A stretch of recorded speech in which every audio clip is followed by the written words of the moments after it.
സ്വീഡനിലെത്തുന്നതിന് മുന്നേ അറിഞ്ഞിരുന്നെങ്കിൽ നമുക്ക് തോന്നിയ കുറച്ച് കാര്യങ്ങളുണ്ട്. കുറച്ചുകൂടെ റിസർച്ച് ചെയ്യണം, അല്ലെങ്കിൽ കുറച്ചുകൂടെ ആളുകളോട് ചോദിച്ച് മനസ്സിലാക്കേണ്ടിയിരുന്നു. ഒരു ഫർണിഷ്ഡ് ഒരു 25 സ്ക്വയർ മീറ്റർ ഒക്കെ വരുന്ന സ്റ്റുഡിയോ അപ്പാർട്ട്മെന്റിന് 10,000 ഒക്കെ, അതായത് നാട്ടിൽ ഏകദേശം 1 ലക്ഷം രൂപ മാസം പേ ചെയ്യുന്ന സ്റ്റുഡൻറ് പാർട്ട് ടൈം ജോബ് ചെയ്തിട്ട് നമുക്ക് അടുത്ത സെമ്മിലെ ഫീ അല്ലെങ്കിൽ അടുത്ത വർഷത്തെ ഫീ അടക്കാൻ പറ്റുമെന്ന് ചോദിച്ചു കഴിഞ്ഞാൽ പറ്റില്ല. അപ്ലൈ ചെയ്യുന്ന സമയത്ത് അവർ നോക്കാൻ നമുക്ക് സ്വീഡിഷ് അറിയാമെന്നുള്ളത് തന്നെയാണ്. അപ്പോൾ ഈ ഒരു വീഡിയോ അവർക്കും ഹെൽപ്ഫുൾ ആയിരിക്കും എന്ന് വിശ്വസിക്കുന്നു.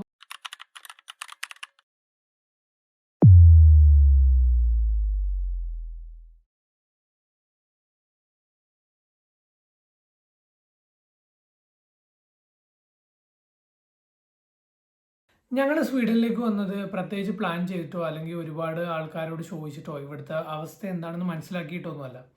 പെട്ടെന്നുണ്ടായൊരു തീരുമാനത്തിൽ സ്വീഡനിലേക്ക് പോകാൻ അല്ലെങ്കിൽ സ്വീഡനിലേക്ക് സ്റ്റഡീസിന് വേണ്ടി പോകാമെന്ന് തീരുമാനിച്ചു. അതിന് വേണ്ട കാര്യങ്ങൾ ചെയ്തു. ജസ്റ്റ് ഒരു 1-2 വീഡിയോസ് മാത്രമേ ഞങ്ങൾ റെഫറൻസ് എടുത്തിട്ടുള്ളൂ.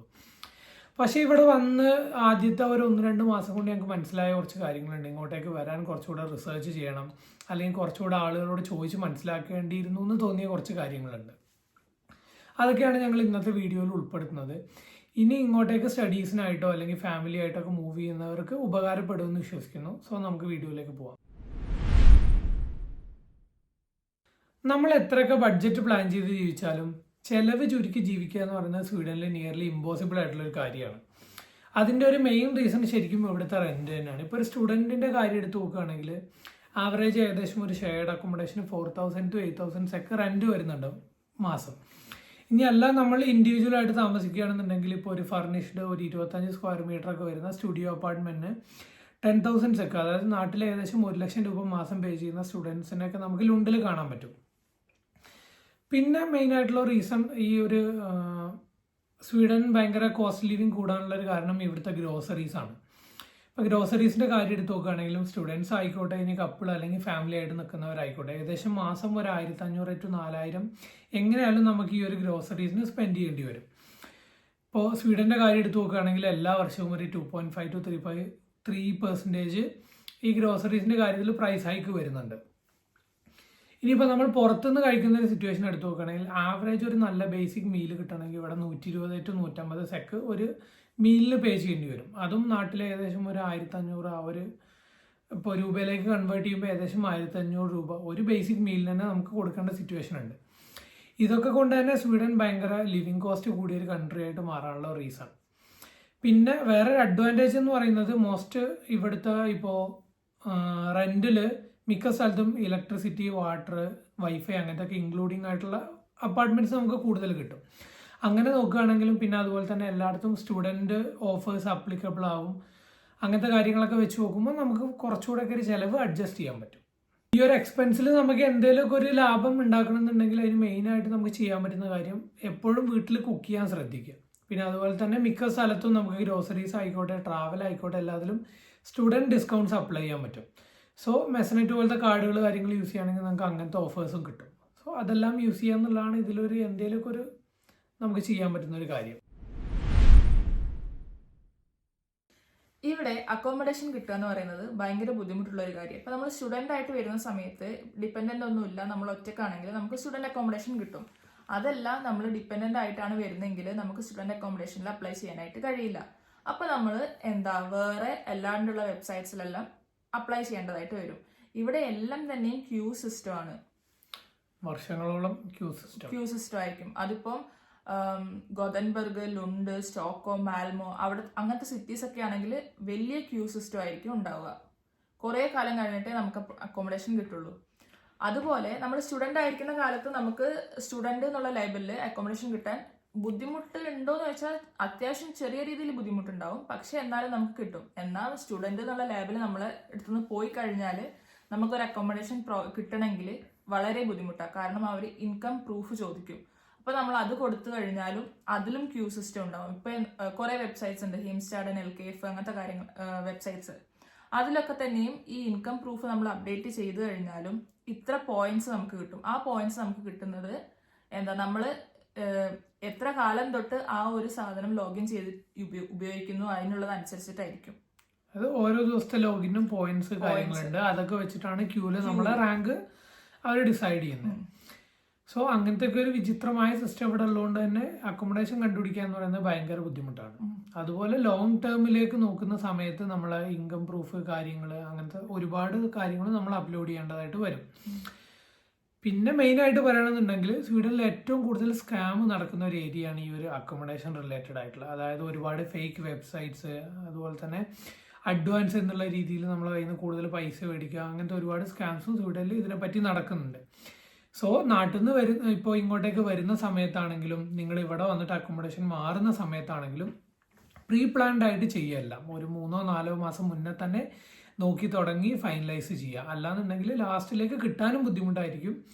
പിന്നെ അതുപോലെ നോർമൽ റെന്റിനേക്കാൾ കൂടുതൽ നിങ്ങൾ ഹയർ കോസ്റ്റ് പേ ചെയ്യേണ്ട സിറ്റുവേഷൻ ആയിട്ടും വരും. അപ്പോൾ അത് അവോയ്ഡ് ചെയ്യാൻ വേണ്ടിയിട്ട് ഏറ്റവും ബെറ്റർ ആയിട്ട് പറയുന്നത് കുറച്ച് മുന്നേ തന്നെ എല്ലാം സ്റ്റാർട്ട് ചെയ്യുക. ഇപ്പോൾ ക്യൂ സിസ്റ്റം ആണെങ്കിലും അതും നിങ്ങൾ എത്ര മാസം മുന്നേ ട്രൈ ചെയ്യുന്നു അതിനനുസരിച്ചായിരിക്കും റാങ്ക് കാര്യങ്ങൾ വരിക. ഓക്കെ, അപ്പം നമുക്ക് നോക്കാൻ പറ്റുന്ന വെബ്സൈറ്റ്സ് എന്ന് പറയുന്നത് ഒന്ന് ഹെയിംസ്റ്റാഡിന്റെ വെബ്സൈറ്റ്, അതേപോലെ എൽകേഫ് എന്ന് പറയുന്നത് ലുണ്ടില് ലുണ്ട് കമ്മ്യൂണിന്റെ വെബ്സൈറ്റ് ആണ്. അതേപോലെ കാസ എന്ന് പറഞ്ഞിട്ടുള്ളൊരു വെബ്സൈറ്റ് ഉണ്ട്, അത് നമുക്ക് നോക്കാം. പിന്നെ ഫേസ്ബുക്കിൽ മാർക്കറ്റ് പ്ലേസ്, പക്ഷെ മാർക്കറ്റ് പ്ലേസിൽ ഒരുപാട് ഫേക്ക് ആയിട്ടുള്ള ചാൻസ് കൂടുതലാണ്. കാസ, ഹെയിംസ്റ്റാഡൻ, എൽകേഫ് ഒക്കെ ട്രസ്റ്റഡ് വെബ്സൈറ്റ്സ് ആണ്. ഞങ്ങൾ ഇവിടെ വന്ന സമയത്ത് ഞങ്ങൾ ഹെയിംസ്റ്റാഡൻ പ്രോപ്പർട്ടിയിലായിരുന്നു സ്റ്റേ ചെയ്തിരുന്നത്. അത് കഴിഞ്ഞിട്ട് ഇപ്പൊ ഞങ്ങൾ എൽകേഎഫിൽ ക്യൂവിൽ ഉണ്ടായിരുന്നു. പക്ഷെ ഞങ്ങൾ വീട് മാറുന്ന സമയത്ത് അത് ഞങ്ങൾക്ക് റാങ്ക് വന്നില്ല. പിന്നെ ഞങ്ങൾ 2 അക്കോമഡേഷനും കണ്ടുപിടിച്ചത് കാസയിലാണ്. നമ്മൾ സ്വീഡനിൽ വരുന്നതിന് മുന്നേ തന്നെ നമുക്കറിയായിരുന്നു ഇവിടെ നല്ല തണുപ്പായിരിക്കുന്നത്. കാരണം ഇതൊരു തണുപ്പുള്ള രാജ്യമല്ലേ, അതെല്ലാം എക്സ്പെക്ട് ചെയ്തിട്ട് തന്നെയാണ് നമ്മൾ വന്നിട്ടുണ്ടായിരുന്നത്. പക്ഷേ നമ്മളെ എക്സ്പെക്ടേഷനും മേലെയായിരുന്നു ഇവിടുത്തെ ക്ലൈമറ്റ് എന്ന് പറയുന്നത്. അതായത് ഇപ്പം എന്താ പറയുക, സ്വീഡനിൽ ഡാർക്ക് വിന്റേഴ്സ് ആണ്. അതും ഈ ഒരു നവംബർ എൻഡോട് കൂടി ഇവിടെ നമുക്ക് വിന്റർ ഓൾമോസ്റ്റ് സ്റ്റാർട്ടാവും. മഞ്ഞ് കാര്യങ്ങളൊക്കെ സ്റ്റാർട്ടാവും നവംബറിൽ തന്നെ. അത് ഏകദേശം ഒരു മാർച്ച് ഏപ്രിൽ വരേക്കും ഒരു ലെങ്തി ആയിട്ടുള്ള ഒരു വിന്റർ ആണ്. ആ ഒരു സമയത്ത് നമുക്ക് പ്രത്യേകിച്ച് സൺലൈറ്റ് കാര്യങ്ങളോ ഒന്നും ഉണ്ടാവില്ല. ഭയങ്കര തണുപ്പായിരിക്കും, പുറത്തിറങ്ങാൻ തന്നെ പറ്റില്ല. ഫുൾ ടൈം ജാക്കറ്റിന്റെ ഉള്ളില്, ജാക്കറ്റ് ഇട്ടാലും തന്നെയും തണുപ്പായിരിക്കും. അങ്ങനത്തെ ഒക്കെ ഒരു സിറ്റുവേഷൻ ഉണ്ടാവുക. സോ ഈ ഒരു കണ്ടീഷൻ നമുക്ക് മെന്റൽ ഇഷ്യൂസ്, അതായത് ഡിപ്രഷൻ പോലത്തെ സംഭവങ്ങളും അതുപോലെ തന്നെ ഹെൽത്ത് ഇഷ്യൂസ് കാര്യങ്ങൾ, വൈറ്റമിൻ ഡിയുടെ കുറവ്, അങ്ങനത്തെ ഒരുപാട് ആരോഗ്യ പ്രശ്നങ്ങളും ഉണ്ടാക്കും. അതിപ്പം ഈ ഒരു വിന്റർ കൊണ്ട് മാത്രമല്ല, നമ്മളിപ്പം നമ്മളെ നാട്ടിൽ നിന്ന് വന്ന് ആ ഒരു ലൈഫ് സ്റ്റൈൽ മാറി ഇവിടുത്തെ ഒരു ലൈഫ് സ്റ്റൈൽ നമ്മൾ അഡാപ്റ്റ് ചെയ്യുന്ന സമയത്ത് നമ്മളെ ബോഡിയിൽ അങ്ങനത്തെ കാര്യങ്ങൾ കുറയും. കാരണം നമ്മളെ കേസിലാണെങ്കിൽ നമ്മളിപ്പം മൾട്ടി വിറ്റമിൻസ് എടുക്കുന്നുണ്ട്, പിന്നെ വൈറ്റമിൻ ഡിന്റെ ടാബ്ലറ്റ്സ് നമ്മൾ എടുക്കുന്നുണ്ട്, മഗ്നീഷ്യം നമ്മൾ എടുക്കുന്നുണ്ട്, B12 നമ്മൾ എടുക്കുന്നുണ്ട്. സോ ഇതെല്ലാം നമ്മളെ ബോഡിയിൽ കാൽഷ്യം, മഗ്നീഷ്യം ഇതെല്ലാം നമ്മളെ ബോഡിയിൽ കുറഞ്ഞിട്ടുള്ള സിംറ്റംസ് ഞങ്ങൾക്ക് നല്ലപോലെ ഉണ്ടായിരുന്നു. സോ ഇപ്പൊ ആ ഒരു ടാബ്ലറ്റ്സ് എല്ലാം നമ്മൾ എടുക്കുന്നത് കൊണ്ട് തന്നെ വലിയ മാറ്റമൊന്നും ഇല്ലെങ്കിലും ചെറുതായിട്ടെല്ലാം മാനേജബിൾ ആണ്. ഇനിയിപ്പോൾ സമ്മറിന്റെ കാര്യം എടുത്തു നോക്കുകയാണെങ്കിൽ അതും ബുദ്ധിമുട്ടാണ്. വിന്റർ പോലെ തന്നെ വിന്ററിൽ അതായത് ഡേ ലൈറ്റ് കാര്യങ്ങൾ കുറവാണെന്നുണ്ടെങ്കിൽ സമ്മറിൽ ഡേ ലൈറ്റ് കൂടുതലാണ്. രാവിലെ ഒരു 3-4 മണിയൊക്കെ ആകുമ്പോൾ, പുലർച്ചെ 3-4 മണിയൊക്കെ ആകുമ്പോൾ വെയിൽ വന്നു തുടങ്ങും. രാത്രി ഒരു 8-9-10 മണി വരേക്കും, 10:30 വരേക്കൊക്കെ ചില ദിവസങ്ങളിൽ ലൈറ്റ് ഉണ്ടാവും. സോ അത് നമ്മളെ ഉറക്കത്തിന് കാര്യങ്ങളെ ബുദ്ധിമുട്ടാക്കും. അതും ഈ ഒരു ലെവലിലേക്കുള്ള പ്രശ്നങ്ങളാണ്. നമുക്ക് മര്യാദക്ക് ഉറങ്ങാൻ പറ്റില്ല, ഫുൾ ടൈം ഒരു ലൈറ്റ് ആയതുകൊണ്ടുള്ള ബുദ്ധിമുട്ട്, അങ്ങനത്തെ കാര്യങ്ങളുണ്ടാവും. പക്ഷെ സമ്മർ കുറച്ചുകൂടെ ഇവിടെ എല്ലാവരും എൻജോയ് ചെയ്യുന്ന ഒരു സീസണാണ്. ബീച്ച് കാര്യങ്ങളായിട്ടും യാത്രകൾ പോകുന്നൊക്കെ ഒരു സമയമാണ്. പക്ഷെ രസമാണ് മൊത്തത്തില്. അല്ല, അതിന്റെ ബാക്കിലും ഇങ്ങനെ ഒരു ബുദ്ധിമുട്ടുണ്ട്. അത്രയും നമ്മൾ ഇന്ത്യയിൽ ജീവിച്ച് ശീലിച്ചവർക്ക് പെട്ടെന്ന് ഇങ്ങോട്ടേക്ക് മാറുമ്പോൾ ഭയങ്കര ബുദ്ധിമുട്ടുണ്ടാവും. അത് നമുക്ക് എക്സസൈസ് കാര്യങ്ങൾ അതുപോലെ തന്നെ ഇതുപോലത്തെ സപ്ലിമെന്റ്സ് എടുത്തിട്ടൊക്കെ ഓവർകം ചെയ്യാൻ പറ്റും. എന്നാലും ഒരു 2-3-4 മാസം ഫുള്ള് ഒരു ജാക്കറ്റിൽ നടക്കുക എന്ന് പറയുന്നത് ഭയങ്കര ബുദ്ധിമുട്ടുള്ള ഒരു കാര്യമാണ്. ഇപ്പൊ സ്പ്രിങ് തുടങ്ങിയിട്ടുണ്ട് ഇവിടെ. എന്നാലും ടെമ്പറേച്ചർ ഒരു 2 ഡിഗ്രി, രാവിലെ ഒരു 1 ഡിഗ്രി, ചില ദിവസങ്ങളിൽ -1 ഒക്കെ തന്നെയാണ്. ഇനിയിപ്പോൾ ഈ ഒരു മാസം കൂടെ കഴിയുമ്പോഴാണ് ഏകദേശം ഒരു 10 ഡിഗ്രി 12 ഡിഗ്രി റെഗുലർ ടെമ്പറേച്ചർ ആയിട്ട് വരിക. ഇപ്പൊ നമ്മള് സ്വീഡനിലേക്ക് വരുന്നത് പ്ലാൻ ചെയ്യുന്ന സമയത്ത് നമ്മൾ എന്തായാലും ഓരോ കൺസൾട്ടൻസിനെ നമ്മൾ റീച്ച് ചെയ്യും.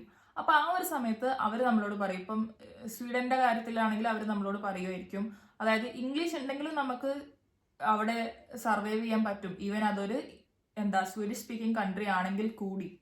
പക്ഷെ അത് ശരിക്കും ഒരു മിസ്കൺസെപ്ഷൻ മാത്രമാണ്. കാരണം ഇവിടെ ഇംഗ്ലീഷ് ഉണ്ടെങ്കിൽ നമുക്ക് ജീവിക്കാം, കുഴപ്പമൊന്നുമില്ല. പക്ഷെ എന്തൊരു ജോലി നമ്മൾ ചെയ്യാൻ നോക്കുകയാണെങ്കിലും നമ്മളിപ്പോൾ ജോബിന് അപ്ലൈ ചെയ്യുന്ന സമയത്ത് അവർ നോക്കുക നമുക്ക് സ്വീഡിഷ് അറിയാമെന്നുള്ളത് തന്നെയാണ്. ഇപ്പം നമ്മൾ ലിങ്ക്ഡിനിലോ ഇൻഡീഡിലോ ഏതിൽ നമ്മൾ അപ്ലൈ ചെയ്യുമ്പോഴും അവിടെ ലാംഗ്വേജിൽ എല്ലാ ജോബ്സിലും ഈ സ്വീഡിഷ് എന്ന് പറയുന്ന സാധനം നമുക്ക് കാണാനായിട്ട് കഴിയും. അപ്പോൾ ഇപ്പൊ ഞങ്ങൾ കേസ് പറയുകയാണെങ്കിൽ ഞങ്ങൾ ഇവിടെ വന്ന് പാർട്ട് ടൈം അന്വേഷിച്ച സമയത്ത് ഫസ്റ്റ് നമ്മൾ കുറെ സ്ഥലങ്ങളിൽ പോയിട്ടുണ്ടായിരുന്നു. ആ സ്ഥലങ്ങളിൽ എല്ലാവരും തന്നെ ചോദിച്ചിരുന്നത് നിങ്ങൾക്ക് സ്വീഡിഷ് അറിയോ എന്നുള്ള ഒരു കാര്യമാണ്. അപ്പൊ ഇവര് സ്വീഡിഷ് എന്ന് പറയുന്ന ലാംഗ്വേജിന് അത്ര ഇമ്പോർട്ടൻസ് കൊടുക്കുന്ന ആൾക്കാരാ. സ്വീഡിഷ് നമുക്ക് അറിഞ്ഞാൽ നമുക്ക് അതൊരു പ്ലസ് പോയിന്റ് തന്നെയാണ് ചില സ്ഥലങ്ങളിൽ. അതല്ല ചില സ്ഥലങ്ങളിൽ സ്വീഡിഷ് അറിഞ്ഞേ തീരൂ എന്നുള്ള സിറ്റുവേഷൻസ് വരെ ഉണ്ട്.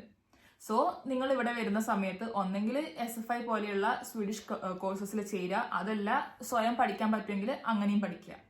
പിന്നെ സ്വീഡിഷിന്റെ ഒരു മെയിൻ ബുദ്ധിമുട്ട് ഇവിടെ എന്ന് പറയുന്നത് ഇവിടെ എല്ലാ ലെറ്റേഴ്സ് കാര്യങ്ങൾ, അതുപോലെ തന്നെ പബ്ലിക് ട്രാൻസ്പോർട്ടിലെ അനൗൺസ്മെന്റ്. ഇപ്പൊ നമ്മൾ ഒരാളെ വിളിക്കുന്ന സമയത്ത് നമ്മളെ നാട്ടിൽ പറയില്ല അയാൾ ബിസിയാണ് അല്ലെങ്കിൽ സ്വിച്ച്ഡ് ഓഫ് ആണ്, അങ്ങനത്തെ എന്ത് പറയുന്നതും സ്വീഡിഷിലായിരിക്കും. സോ അതൊക്കെ നമുക്ക് അണ്ടർസ്റ്റാൻഡ് ചെയ്യാൻ ഭയങ്കര ബുദ്ധിമുട്ടാണ്. ഇപ്പോൾ പെട്ടെന്ന് എന്തെങ്കിലുമൊക്കെ എമർജൻസി അനൗൺസ്മെന്റ്, എമർജൻസി മെസ്സേജസ് എല്ലാം സ്വീഡിഷിലാണ് വരിക. സോ ഈ ഒരു ലാംഗ്വേജ് അറിഞ്ഞിരിക്കുക എന്നുള്ളത് വളരെ ഇമ്പോർട്ടൻ്റ് ആണ്. സോ വരുന്ന സമയത്ത് ആദ്യം നിങ്ങൾ ചെയ്യേണ്ടത് സ്വീഡിഷ് പഠിക്കാനും അങ്ങനത്തെ കാര്യങ്ങളൊക്കെ നോക്കി തുടങ്ങാം. അല്ലാണ്ട് ചെയ്യേണ്ട ഇമ്പോർട്ടൻസ് കാര്യങ്ങളുണ്ട്, പക്ഷെ ഇതും ഒരു ഇമ്പോർട്ടൻറ്റ് സംഭവം തന്നെയാണ് വന്നു കഴിഞ്ഞാൽ ആദ്യം. കാരണം ഇവരുടെ ക്ലാസ്സിന് ഇവർ വിളിച്ചു തുടങ്ങുന്നതിന് ഒരുപാട് ലോങ് ടൈം എടുത്തിട്ടാണ്. അപ്പോൾ നമ്മൾ ഇവിടെ വന്നു കഴിഞ്ഞാൽ ഫസ്റ്റ് ചെയ്യേണ്ട ചില കാര്യങ്ങളുണ്ട്. അതിലൊന്നാണ് പേഴ്സണൽ നമ്പറിന് അപ്ലൈ ചെയ്യാന്നുള്ളത്.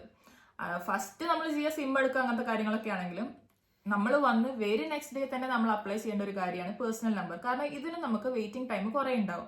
സോ നമ്മൾ ആദ്യം തന്നെ ഏതാണോ നിയർ ആയിട്ടുള്ള സ്കാറ്റർ വർക്കറ്റ് അവിടെ പോയിട്ട് നമ്മൾ പേഴ്സണൽ നമ്പറിന് അപ്ലൈ ചെയ്യേണ്ടതാണ്. ഫസ്റ്റ് അവിടെ പോയി എനിക്ക് തോന്നുന്നു നമ്മൾ അതിനെ പറ്റിയിട്ടുള്ള ഒരു വീഡിയോ ഡീറ്റെയിൽ ആയിട്ട് ചെയ്തിട്ടുണ്ട്, എന്താ പേഴ്സണൽ നമ്പറിന് അപ്ലൈ ചെയ്യുന്ന കാര്യങ്ങൾ എങ്ങനെയാണ് അങ്ങനത്തെ കാര്യങ്ങളൊക്കെ. സോ അതിനുശേഷം പേഴ്സണൽ നമ്പർ കിട്ടിയതിന് ശേഷം മാത്രമേ നമുക്ക് സ്വീഡിഷ് IDക്ക് അപ്ലൈ ചെയ്യാൻ പറ്റൂ. അതായത് പേഴ്സണൽ നമ്പർ നമ്മൾ കിട്ടിക്കഴിഞ്ഞാൽ നമ്മൾ സ്വീഡിഷ് IDക്ക് വേണ്ടി ബയോമെട്രിക്സ് എടുക്കണം. അതെല്ലാം കഴിഞ്ഞതിന് ശേഷം ഒരു സെപ്പറേറ്റ് അപ്പോയിന്റ്മെന്റ് കൊടുക്കണം. ഒരു 2 to 4 വീക്സ് കഴിഞ്ഞാലേ സ്വീഡിഷ് ID നമുക്ക് കിട്ടുള്ളൂ. ഇനി അപ്പൊ പേഴ്സണൽ നമ്പർ നമുക്ക് ഫസ്റ്റ് കിട്ടണം, പിന്നെ സ്വീഡിഷ് ID കിട്ടണം. അതിന് രണ്ടും ശേഷം മാത്രമേ നമുക്ക് എന്താക്കാൻ പറ്റൂ, ബാങ്ക് അക്കൗണ്ട് ഓപ്പൺ ചെയ്യാൻ പറ്റുള്ളൂ. അപ്പൊ സ്റ്റുഡന്റിന്റെ കേസിലാണെങ്കിൽ ഇത് രണ്ടും കൂടി നമുക്ക് കിട്ടിയിട്ടുണ്ടെങ്കിൽ നമുക്ക് പെട്ടെന്ന് പോയിട്ട് ബാങ്ക് അക്കൗണ്ട്, പെട്ടെന്ന് പോകാൻ പറ്റില്ല, അവിടെ നമുക്ക് അപ്പോയിന്റ്മെന്റ് എടുക്കണം, ബാങ്ക് അക്കൗണ്ട് ഓപ്പൺ ചെയ്യാൻ പറ്റും. എല്ലാ ഡിപ്പെൻഡന്റിന്റെ കേസിൽ ഡിപ്പെൻഡന്റിന് ബാങ്ക് അക്കൗണ്ട് ഓപ്പൺ ചെയ്യണമെങ്കിൽ ഒന്നെങ്കിൽ സ്റ്റുഡന്റിന്റെ കെയർ ഓഫിൽ അക്കൗണ്ട് ഓപ്പൺ ചെയ്യണം, അല്ലെങ്കിൽ ഒരു വർക്ക് കോൺട്രാക്ട് മസ്റ്റ് ആണ്. വർക്ക് കോൺട്രാക്ട് ഉണ്ടെങ്കിൽ ഡിപ്പെൻഡന്റിന് ബാങ്ക് അക്കൗണ്ട് ഓപ്പൺ ചെയ്യാനായിട്ട് പറ്റുള്ളൂ.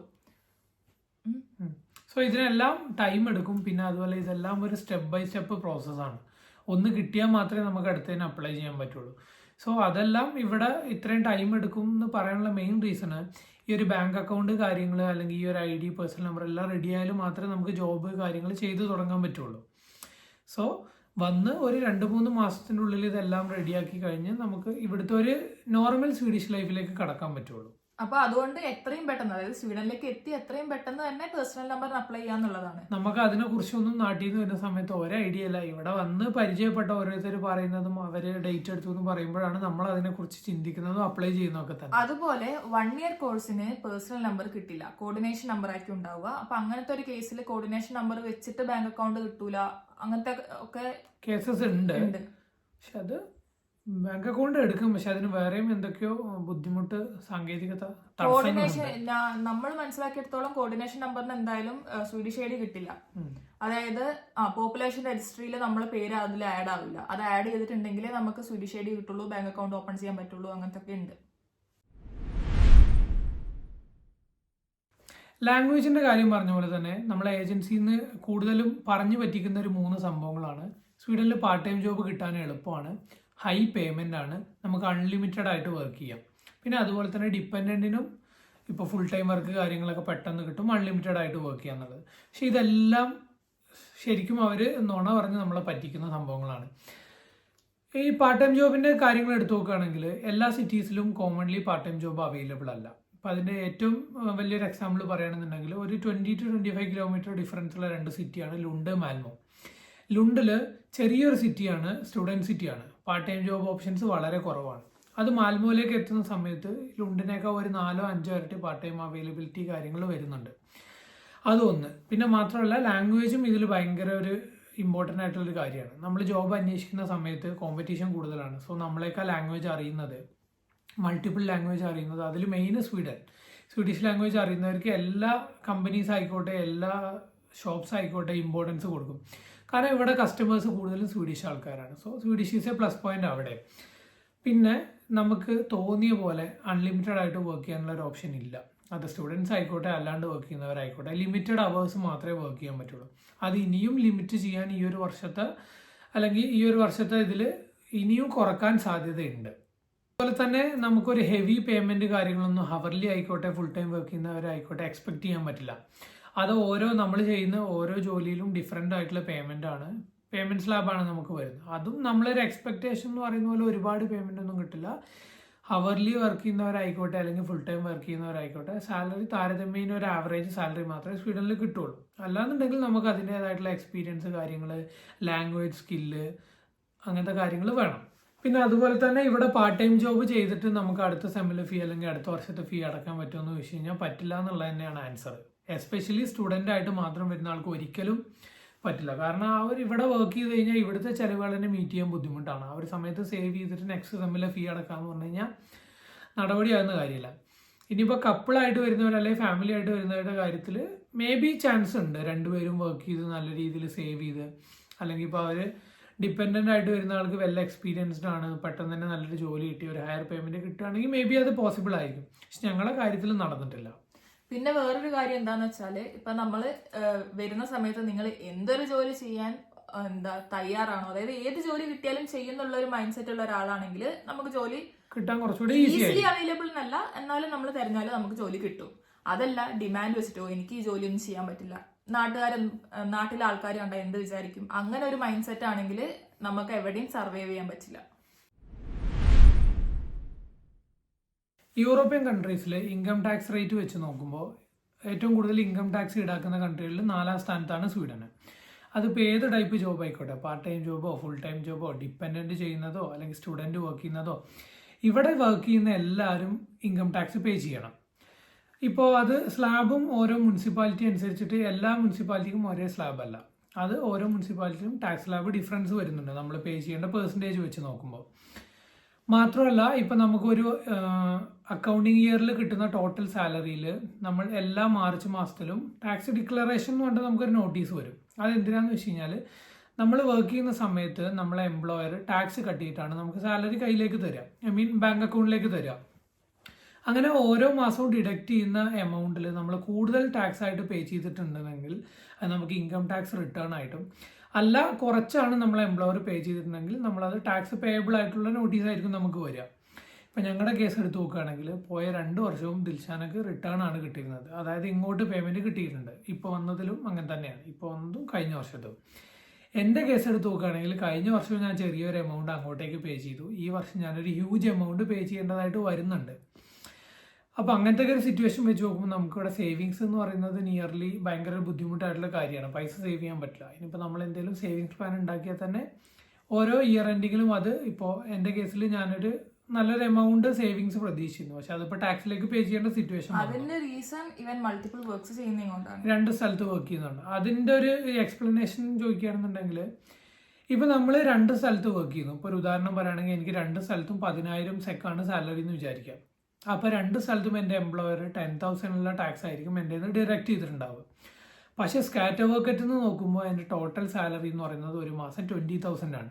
സോ അപ്പോൾ അവർ കണക്കാക്കുന്ന ടാക്സ് ലാബ് ഈ 20,000 ക്രോണക്ക് വേണ്ടിയിട്ടുള്ള ടാക്സ് ആണ് ഞാൻ കെട്ടേണ്ടി വരിക. സോ അങ്ങനെ എല്ലാ വർഷത്തെയും ഇത് നോക്കുമ്പോൾ എനിക്ക് ഫൈനലി നല്ലൊരു എമൗണ്ട് ഞാൻ വീണ്ടും കെട്ടേണ്ടതായിട്ട് വന്നു, എല്ലാ മാസത്തെയും സാലറി കാൽക്കുലേറ്റ് ചെയ്ത് നോക്കുമ്പോൾ.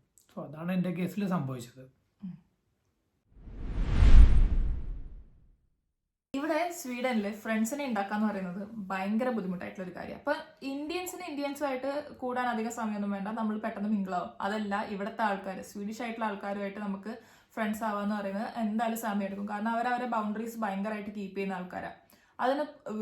അത് വിട്ട് പുറത്തേക്ക് വരിക എന്ന് പറയുന്നത് എന്താ പറയുക, വെരി റയർ ആണ്. അങ്ങനെ അവര് ആ ഒരു ബൗണ്ടറി വിട്ട് വന്നിട്ടുണ്ടെങ്കിൽ അത് എപ്പോഴും എല്ലാ കാലത്തും നിലനിൽക്കുന്ന ഒന്നും തന്നെ ആയിരിക്കും. ഇപ്പൊ എൻ്റെ ഒരു കേസ് പറയുകയാണെങ്കിൽ ഞാൻ അധികം ആൾക്കാരോട് ഇടപഴകാത്ത ഒരാളാണ്, ലൈക്ക് ഒരു ഇൻട്രോവേർട്ട് പേഴ്സൺ. അതുകൊണ്ട് തന്നെ എനിക്ക് ഇവിടെ വന്നിട്ട് ഞാൻ ഇതുവരെ ഒരു ഫ്രണ്ട്സിനെ ഉണ്ടാക്കിയിട്ടില്ല. ഒരു വർഷം കോളേജിൽ പോയിട്ട് എനിക്ക് ഫ്രണ്ട്സ് എന്ന് പറയാനായിട്ട് ആരും തന്നെ ഇല്ല. ഇന്ത്യൻസ് എന്ന് പറയാൻ എന്റെ ക്ലാസ്സിൽ അങ്ങനെ ഇന്ത്യൻസ് ആരും തന്നെ ഉണ്ടായിട്ടില്ല. ഇവൻ ഉണ്ടെങ്കിൽ തന്നെ എനിക്ക് ആ ഒരു കംഫർട്ടബിൾ ആയിട്ടുള്ള ആൾക്കാരുമായിട്ട് ഞാൻ അത്രയ്ക്ക് അങ്ങോട്ട് മിങ്കിളാവുള്ളൂ. അത് എനിക്ക് ഉണ്ടായിട്ടില്ല ഇവിടെ. പക്ഷെ സ്വീഡനിൽ നമ്മളൊരു നെറ്റ്വർക്ക് ക്രിയേറ്റ് ചെയ്ത് അല്ലെങ്കിൽ ഒരുപാട് ഒരു ഫ്രണ്ട് സർക്കിൾ ക്രിയേറ്റ് ചെയ്താലാണ് നമുക്ക് ജോബ് കാര്യങ്ങളൊക്കെ കുറച്ചുകൂടെ ഈസി. കാരണം ഇവിടെ എല്ലാത്തിനും റെഫറൻസ് അല്ലെങ്കിൽ റെക്കമെൻഡേഷൻ വേണം. അതെന്തെങ്കിലും അഡ്വാൻറ്റേജ് ആണ്. നെറ്റ്വർക്കിംഗ് ഭയങ്കര ഇമ്പോർട്ടന്റ് ആണ് നമുക്ക് ഇവിടെ ജോലി ഫൈൻഡ് ചെയ്യാനൊക്കെ. ഇവിടെ എല്ലാ കാര്യങ്ങളും, അതായത് എല്ലാ പണമിടപാടുകളും നടക്കുന്നത് ഡിജിറ്റൽ ആയിട്ടാണ്. ക്യാഷ് പേയ്മെന്റ്സ് ഇല്ലേ ഇല്ല എന്നല്ല, കുറവാണ്. അതിന് മെയിൻ ആയിട്ടുള്ള ഒരു കാര്യം ഈ എന്താ പറയാ, ഫേക്ക് നോട്ട്സ് ധാരാളമായി ഉണ്ടാവാറുണ്ട്. അങ്ങനത്തെ കേസസ് കൂടുതലായിട്ട് ഇവിടെ റിപ്പോർട്ട് ചെയ്തിട്ടുണ്ട്. സോ അതൊക്കെ കൊണ്ടാണ് ഇവർ മൊത്തത്തിൽ ഡിജിറ്റൽ ആക്കിയത്. ഇപ്പോ വളരെ ചുരുക്കം ഷോപ്സ് മാത്രമേ, ഇപ്പൊ ഗ്രോസറീസ് ആയിക്കോട്ടെ, എന്ത് ഷോപ്സ് ആയിക്കോട്ടെ, റെസ്റ്റോറൻറ്റ്സ് ആയിക്കോട്ടെ, ചുരുക്കം ചില ഷോപ്സ് മാത്രമേ ക്യാഷ് ആക്സെപ്റ്റ് ചെയ്യുള്ളൂ. ഇപ്പൊ ഞങ്ങൾക്ക് തന്നെ ഫേക്ക് നോട്ട്സിന്റെ ഒരു പേഴ്സണൽ എക്സ്പീരിയൻസ് ഇവിടെ വന്ന് ഒരു ചുരുങ്ങിയ മാസം കൊണ്ട് തന്നെ കിട്ടിയിട്ടുണ്ട്. അതുകൊണ്ട് ഞങ്ങൾക്ക് ഇപ്പോൾ ക്യാഷ് ഡീൽ ചെയ്യുന്നത് ഭയങ്കര പേടിയാണ്. അത് ശരിക്കും എന്താ അങ്ങനെ ഒരു കേസിൽ പെട്ടിട്ടുണ്ടെങ്കിൽ അത് വള്ളി തന്നെയാണ്. നമ്മളെ കേസിൽ നമ്മൾ എങ്ങനെയോ രക്ഷപ്പെട്ടു പോയതാണ്, അല്ലെങ്കിൽ അത് ശരിക്കും നമ്മളെ ഇതിലൊരു ബ്ലാക്ക് മാർക്ക് തന്നെ ആയിരിക്കും. എല്ലാത്തിനും നമുക്കതൊരു ബുദ്ധിമുട്ടായിട്ട് തന്നെ ഉണ്ടാവുള്ളൂ. നമ്മൾ ഇന്ത്യൻസ് എന്നുള്ള നിലയിൽ നമ്മൾ ഫേസ് ചെയ്യുന്ന ഒരു കാര്യമാണ് ഇന്ത്യൻ ഫുഡ്സിന്റെ അവൈലബിലിറ്റി കുറവായത്. അത് ഇപ്പം നമ്മളിപ്പോൾ നിൽക്കുന്നത് ലുണ്ടിലായാലും മാൽമോയിലായാലും ഒക്കെ തന്നെയും ഇന്ത്യൻ സ്റ്റോർസ് ഉണ്ട്. പക്ഷെ നമ്മൾ വിചാരിക്കുന്ന അത്ര എല്ലാ ഫുഡ്സും നമുക്ക് അവൈലബിൾ ആയിക്കൊള്ളണമെന്നില്ല. എന്താണോ അവിടെ ഉണ്ടാവുക അത് നമ്മൾ വാങ്ങുക എന്നുള്ളതാണ് ഇന്ത്യൻ ഫുഡ് എന്നുള്ള രീതിയിൽ. ഇപ്പൊ നമ്മൾ കേരളത്തിൽ നിന്ന് വരുന്ന ആൾക്കാർക്കാണെങ്കിൽ കേരള സ്റ്റൈലായിട്ടുള്ള സാധനങ്ങൾ അവിടെ കുറവായിരിക്കും. കൂടുതലായിട്ടും നോർത്ത് ഇന്ത്യൻ പാകിസ്ഥാൻ ഗ്രോസറീസ് ആയിരിക്കും അവിടെ കൂടുതലായിട്ട് ഉണ്ടാവുക. പിന്നെ അതുപോലെ തന്നെ ഇപ്പൊ ഞാൻ നേരത്തെ പറഞ്ഞ പോലെ ലുണ്ടിലെല്ലാം തന്നെ ലിമിറ്റഡ് ആയിട്ടുള്ള ഷോപ്സേ ഇന്ത്യൻ ഷോപ്സ് ഉണ്ടാവുള്ളൂ. അതും നമുക്ക് ആക്സസ് ചെയ്യാൻ പറ്റുന്ന ചിലത്. ഇപ്പം ലുണ്ട് സെൻട്രലില് ഒന്നേ ഉള്ളൂ. രണ്ടെണ്ണം ഉണ്ട്. പക്ഷെ മെയിൻ ആയിട്ട് എന്ന് പറയുന്നത് ഒന്നേ ഉള്ളൂ. പിന്നെ അതുപോലെ തന്നെ വേറൊരു പ്രധാന സംഭവം എന്ന് പറഞ്ഞാൽ ഇന്ത്യൻ ഗ്രോസറീസിന് പൊതുവെ റേറ്റ് കൂടുതലാണ്. പിന്നെ അതുപോലെ തന്നെ എല്ലാ ബ്രാൻഡും അവൈലബിൾ അല്ല. നമ്മൾ വിചാരിക്കുന്ന സംഭവങ്ങൾ വിചാരിച്ച ബ്രാൻഡ് കിട്ടിക്കൊള്ളണം എന്നില്ല, കിട്ടിയത് വെച്ച് അഡ്ജസ്റ്റ് ചെയ്യാം. ഇപ്പൊ ഗ്രോസറി ഷോപ്സ് ഫൈൻഡ് ചെയ്യാനും ഗ്രോസറീസ് നമുക്കൊരു ചീപ്പ് ലെവലിൽ ഇന്ത്യൻ ഗ്രോസറീസ് കിട്ടുന്നതും ഭയങ്കര ബുദ്ധിമുട്ടാണ്. പക്ഷെ കോമൺലി ഞങ്ങൾ നാട്ടിൽ നിന്നൊക്കെ ധരിച്ചു വെച്ചിരുന്നത് എല്ലാ യൂറോപ്പിലും ഇന്ത്യൻസ് ഉള്ളതുകൊണ്ട് തന്നെ അങ്ങനത്തെ ഒരുപാട് ഷോപ്സ് ഉണ്ടാവും, അല്ലെങ്കിൽ ഒരുപാട് റെസ്റ്റോറൻറ്റ്സ് ഉണ്ടാവും. റെസ്റ്റോറൻറ്റ്സ് പിന്നെ അത്യാവശ്യമുണ്ട്. പക്ഷെ ഗ്രോസറി ഷോപ്സ്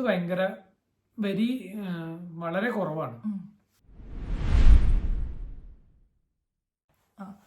പിന്നെ വേറൊരു കാര്യമാണ് എഡ്യൂക്കേഷൻ. ഇവിടുത്തെ എഡ്യൂക്കേഷൻ എന്ന് പറയുന്നത് നമ്മുടെ നാട്ടിലെ പോലെയല്ല, എൻറ്റയർലി ഡിഫറെന്റ് ആണ്. നാട്ടില് പല സ്ഥലങ്ങളിലും സ്പൂൺ ഫീഡിങ് എഡ്യൂക്കേഷൻ ആയിരിക്കും നമുക്ക് കിട്ടിയിട്ടുണ്ടാവുക. ആ ഒരു ഇത് വെച്ച് നമ്മൾ ഇവിടെ വരുന്ന സമയത്ത് നമുക്ക് മൊത്തത്തിൽ ഇതൊരു വേറെ ലോകമായിട്ട് തന്നെയായിരിക്കും തോന്നുക. ഇവിടുത്തെ ക്ലാസ് റൂം നമ്മൾ നോക്കുകയാണെങ്കിലും നമ്മളെ നാട്ടിലെ ആ ഒരു സ്ട്രിക്റ്റ് ടീച്ചർ സ്റ്റുഡൻസ് അങ്ങനത്തെ ആ ഒരു സംഭവമല്ല ഇവിടെ ഭയങ്കര ഫ്രണ്ട്ലി ആയിട്ടുള്ള ആൾക്കാരാണ് ഉണ്ടാവുക. എന്തിനു പറയുന്നു, പ്രൊഫസേഴ്സിനെ പേര് വിളിക്കുക ഇവിടെ ചെയ്യാറ്. അതായത് നമ്മളെ നാട്ടിലാണെങ്കിൽ സർ, മാഡം അങ്ങനത്തെ കാര്യങ്ങൾ അങ്ങനെയല്ലേ നമ്മൾ വിളിച്ചിട്ടുണ്ടാവുക. പക്ഷെ ഇവിടെ അങ്ങനെയൊന്നുമല്ല, അവരെ പേര് വെച്ചിട്ട് തന്നെയാണ് വിളിക്കലും കാര്യങ്ങളും സംസാരിക്കലും ഒക്കെ. അവര് നമുക്ക് എല്ലാ സമയത്തും അവൈലബിൾ ആയിരിക്കും. നമുക്ക് എന്ത് ഡൗട്ട് ചോദിക്കാനോ എന്തിനും, നമുക്ക് പഠിക്കാനുള്ള ഏതൊരു കാര്യത്തിനും അവര് എല്ലാ സമയത്തും ഹെൽപ്ഫുൾ ആയിരിക്കും. ഇവിടുത്തെ വലിയൊരു പ്ലസ് പോയിന്റ് ആണ് ഇവിടുത്തെ ട്രാൻസ്പോർട്ടേഷൻ. അത് ഭയങ്കര വെൽ സ്ട്രക്ചേർഡ് ആയിട്ടുള്ള ഒന്നാണ്. അത് സംടൈംസ് അത് ഡിലേ ഉണ്ടെങ്കിലും ആ ഒരു ഡിലേ എത്രയാന്നുള്ളത് അവർ കറക്റ്റ് പ്രോപ്പർ ആയിട്ട് മെൻഷൻ ചെയ്തിട്ടുണ്ടാവും. ആ ഒരു ടൈം കഴിഞ്ഞാൽ ആ ട്രെയിനോ ബസ്സോ എന്തോ ആയിക്കോട്ടെ അത് എത്തിയിരിക്കും. പിന്നെ വേറൊരു കാര്യം എന്ന് വെച്ചാൽ അത് കുറച്ച് എക്സ്പെൻസീവ് ആണ്. ഇപ്പം നമ്മൾ വന്ന സമയത്ത് ഞാൻ ഒരു സ്റ്റുഡൻറ് ടിക്കറ്റും ഇവന് നോർമൽ ടിക്കറ്റും ആയതുകൊണ്ട് നമുക്ക് ആ ഒരു എമൗണ്ട് കുറച്ച് കുറവായിരുന്നു. പക്ഷെ ഇക്കൊല്ലമായപ്പോഴത്തേക്കും അത് ഞങ്ങൾക്ക് രണ്ടാക്കും കൂടി ഏകദേശം 2000 അടുത്ത് ട്രാൻസ്പോർട്ടേഷൻ മാത്രം തന്നെ വരുന്നുണ്ട്. സ്റ്റുഡൻ്റ് ആയിരിക്കുന്ന സമയത്ത് നമുക്ക് സ്റ്റുഡൻറ് കൺസെഷൻ ഉണ്ടാവും. അതിന് നമുക്ക് മെസനെറ്റ് പോലത്തെ ആപ്സ് നമ്മൾ ഇൻസ്റ്റാൾ ചെയ്യണം. അത് നമ്മുടെ ഫോണിൽ എപ്പോഴും ഉണ്ടായിരിക്കണം. ഇല്ലെങ്കിൽ നമ്മൾ സ്റ്റുഡൻറ് ടിക്കറ്റ് എടുത്തിട്ട് ട്രാവൽ ചെയ്യുക, ചെക്കിങ് വന്നിട്ടുണ്ടെങ്കിൽ ട്രെയിനിലെല്ലാം എന്തായാലും ചെക്കിങ് ഉണ്ടാവും, ബസ്സിൽ സംടൈംസ് ഉണ്ടാവും.